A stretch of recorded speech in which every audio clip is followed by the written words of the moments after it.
go. We are finding critical numbers on calculus today. Pick up from Friday's lesson. We decided domain of this function is all real numbers. We took the derivative using the quotient rule. We got that. Is the bottom ever equal to 0? No. Is the top ever equal to 0? Yeah, for what values? 1 and?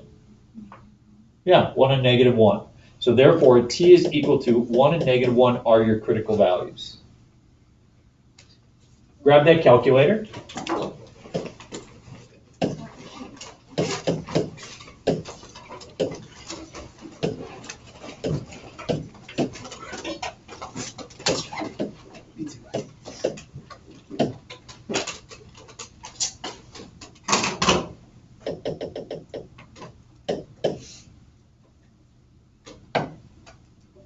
And I'm going to type in x divided by x squared plus 1. That's the function that we were looking at.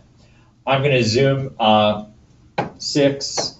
And then after I zoom 6, I'm going to zoom as a decimal on number 4 and make it just a little bit smaller. And if you notice, this function is continuous. It's differentiable everywhere. The domain is all real numbers.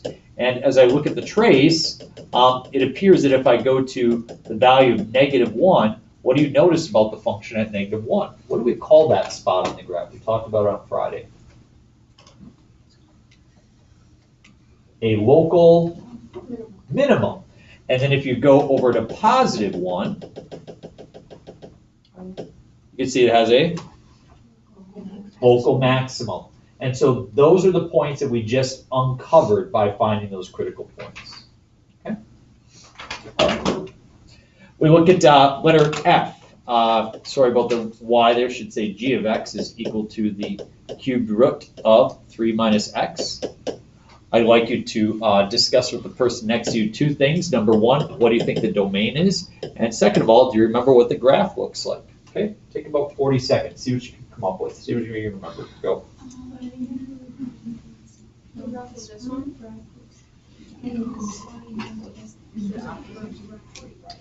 Can't take the third row of that. Right. Yeah. Okay. That's funny. Oh.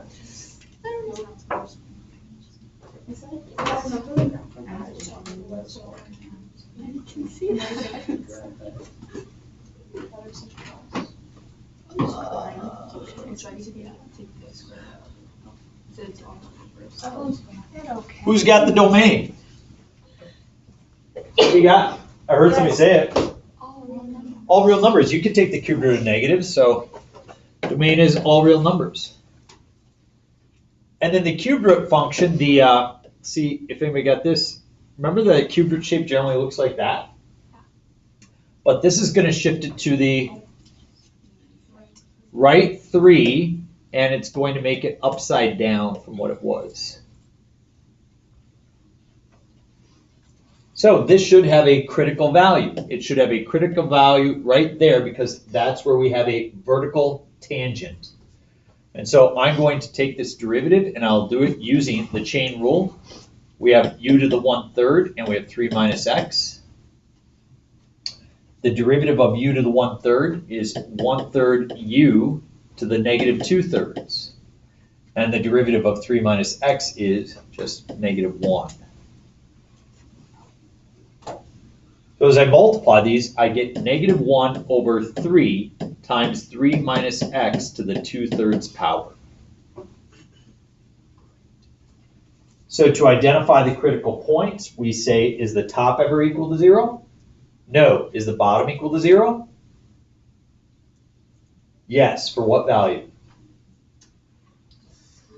3, right? If you were to plug in 3, you get 0 on the bottom. So x equals 3 is your critical point, and that's where you have a vertical tangent. That's where you have a vertical tangent. This one, if you remember from previous years, we went ahead and graphed this. Y is equal to 1/4 x to the 2/3 is what this looks like. And the graph of this was like that. We called it the bird function we talked about last year. Does that have a critical point? Yeah, spot where it has a corner, right? So we should find a critical point at 0. Let's see if that happens. We find the derivative, y prime is equal to, we put the 2 and the 3 in front, and we get 2 over 12, x to what power?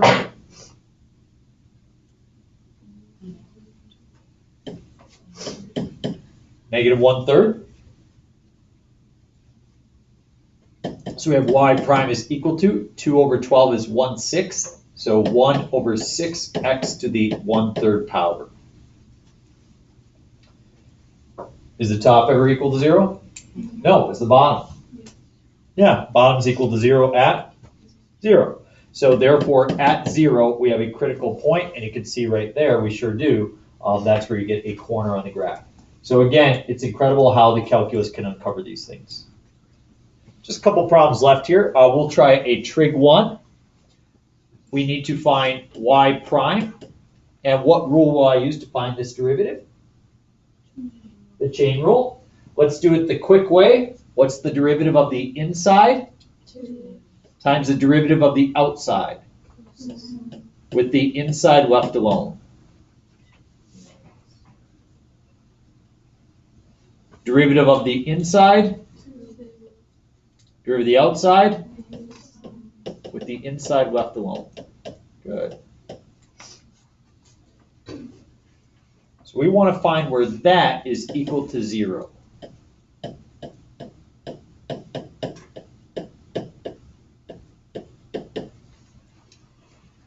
What do you think? How should we solve something like that?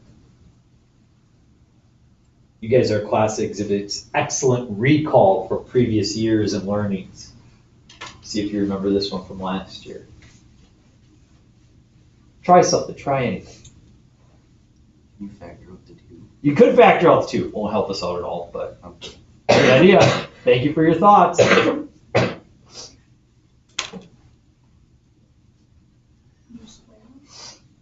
Ooh, that way you have a sine squared and a cosine squared. You get a bunch of stuff in the middle too. What if I did this? We'll see if you see the next option.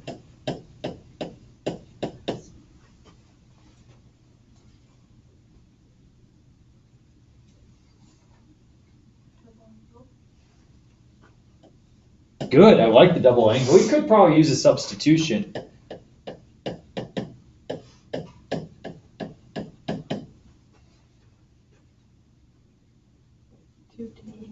Good, yeah. So the 2's cancel, and so I get tangent of 2x.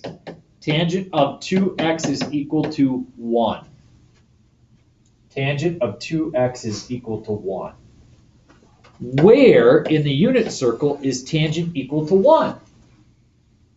45. 45 degrees. Excellent, because remember, tangent is your y value divided by your x value. So when those two values are the same, you get 1. Where else are those values the same? Yeah, down here as well, right? Exactly. So you have this 45 degrees, and you have 225 degrees. Those are my 2 locations. But in calculus, we're always working in radians. So do you remember what is 45 degrees in radians? Yeah, so 2x is equal to pi over 4, and 2x is equal to 5 pi over 4.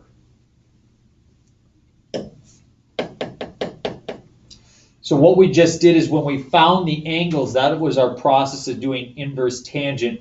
And finally, we divide both sides by 2, and we get x is equal to pi over 8. We divide by 2, we get x equal to 5 pi over 8.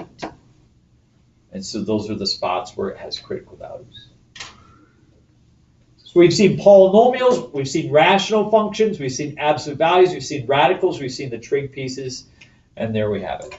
Okay, last one, just quick, what I want you to do is look at these 2 graphs and talk about where there is a critical number, a critical point, and why is that, okay? Talk to the person next to you. You can just circle them, but make sure you talk about why those are critical values, okay? Go ahead.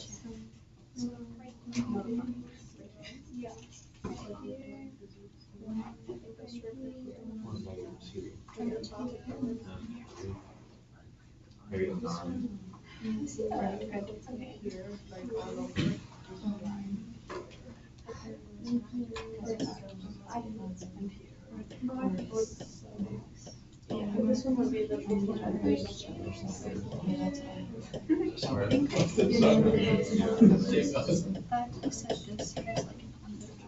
Yeah.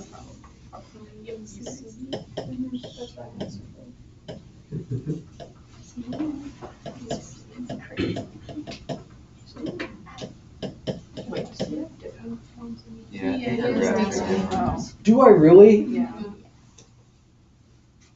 I was like, Ah, all right. I'm gonna look at Mika's and let's talk about them together. Okay? Negative 6y. The derivative is 0. Negative 2y. Corner.